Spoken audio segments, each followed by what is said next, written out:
So na yi makuwa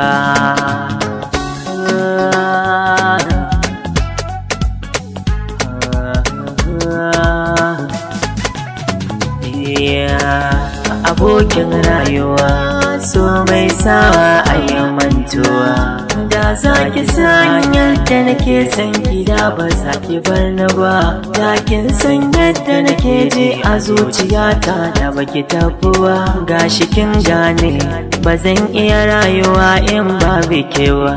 Na sani san ba za na iya jurewa da rashin kiwa. Zuciya ta samu ciwo maganin ba ku san shi ba.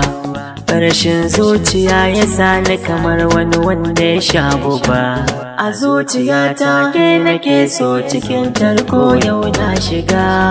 Ki bani dama don in zo gidan kuwa mu zauna ga daga. Dinga kallon fuska murmushi tamkar wata auduga. Kin san da so na girma, da shi nake ta fama, da shi ne ya sani koma. Ki daure ki bani dama. Samu da rashi na san daga Allah ne wannan. Haka da ki yi fishi domin shanin su ne wannan. In kin ji kishi ga ruwa ki sha to shi kenan. Da ke na amince Aisha dan Allah ta so ki ban masauki. Na fice ruɗa ne dama za ki ce gobe da kanki. So ya sanya na zamto tamkar wani wawa. Kunce na zauce har duka na kaiwa kuwa. Kaina ya juye na rasa mai ɗebe min kewa. Ba na iya komai sai an tashan tamkar gawa. Ki fito ki farda waiwa kike da muradi ne.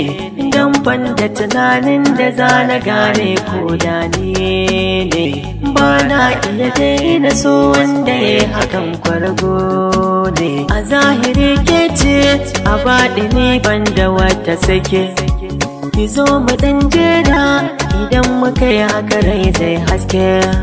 Idan kin bari ne ko da a gidanku a ce da sake. Zan baki labarin zuciya ta yi baki sai ki wanke. Karki yi mamakin kyala kuwa in ce yau sai ke.